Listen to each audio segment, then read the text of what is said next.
And one day he put up his tent in one of these Texas towns and expected a big crowd as usual, come here and preach. And he got there, first night of the tent revival, walked in. 7:30, time to start. And to his surprise, the tent was empty. He thought, well, something must be drastically wrong.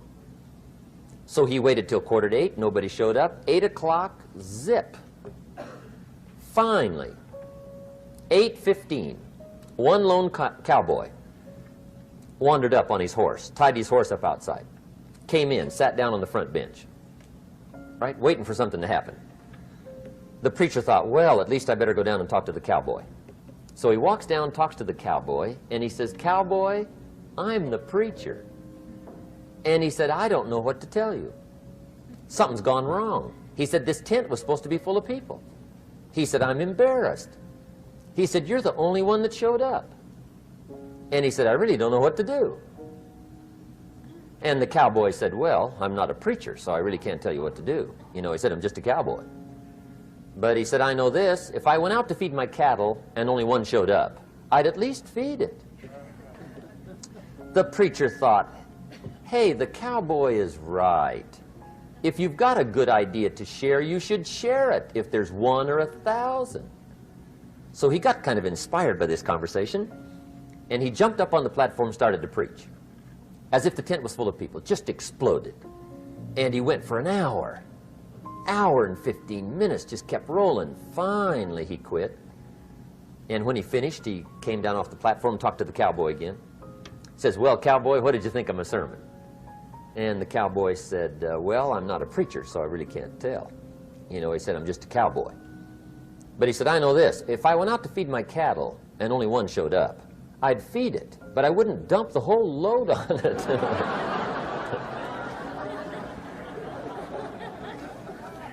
So anyway,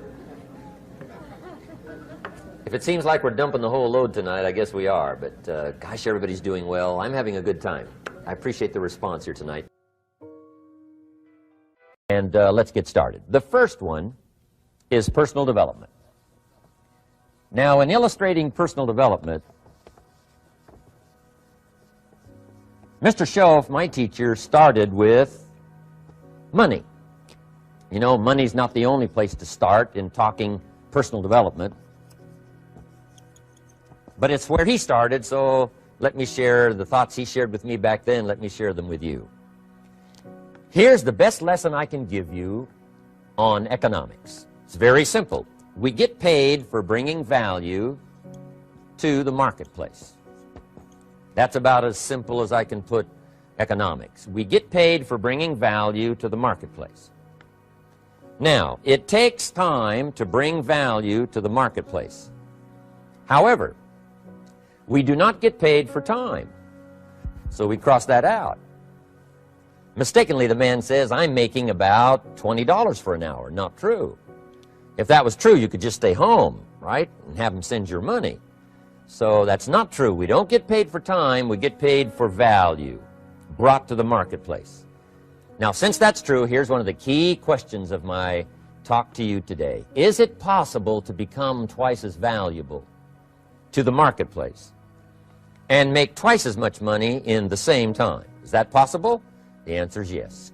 Could you become 3 times as valuable as you might be right now to the marketplace and make 3 times as much money in the same time? And the answer is yes. 5 times, 10 times? Of course.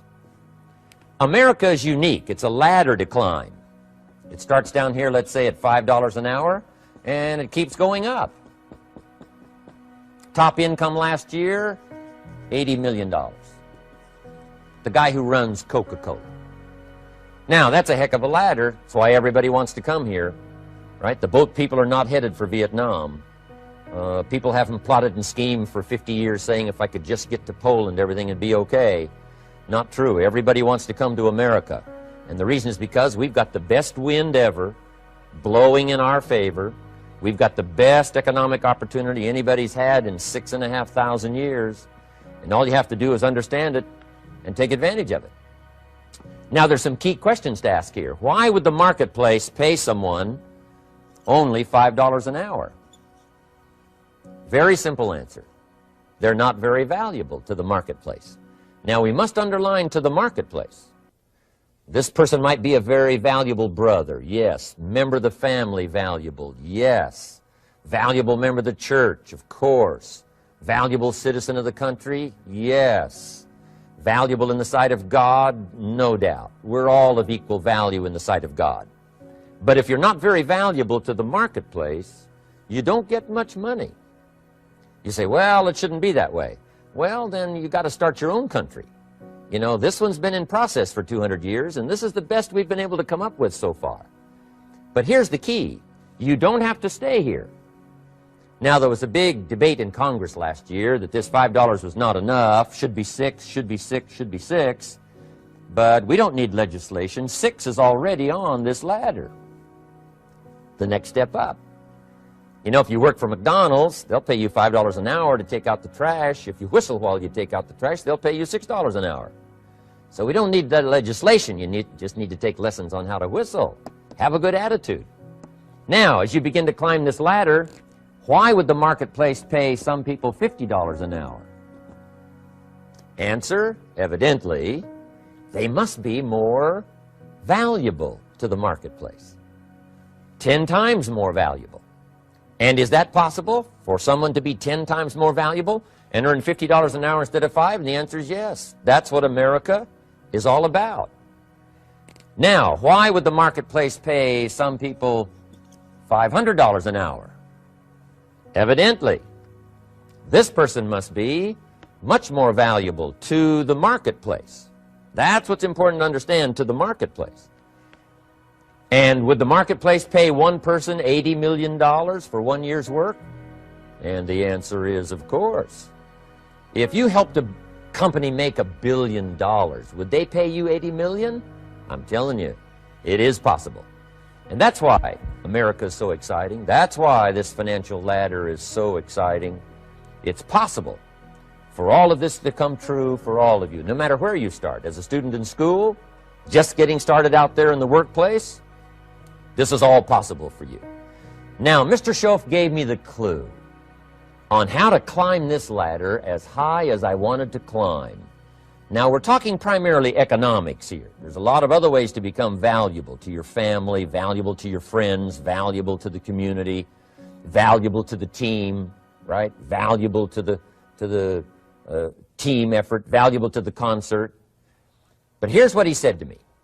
In climbing this ladder economically, all you have to do is work harder on yourself than you do on your job. Once I heard that, it made sense to me. I kept hoping that everything else would change around me, found out that if I went to work on myself, worked on my skills, worked on my language, if I became better than I was each year, if I grew in skills and language and vocabulary and competence, then I would become attractive to the marketplace. Not very long ago, a company called me and said, Mr. Rohn, we're expanding internationally. We'd like to have a bit of your expertise to help us. Would you give us a bit of your time? We'll add some millions to your fortune. And I said, okay. And I thought later, isn't that interesting? They would call me. Then my second thought was, of course they'd call me. Who else would they call? I can get the job done. Now, what a contrast for me, farm boy from Idaho, raised in obscurity, parents of modest means, broke when I was 25. How come I would get a telephone call and someone offer me a lot of money to help them in expanding around the world? Simple answer, evidently. Something happened to me between age 25 and where I am today. And I can tell you where it all started.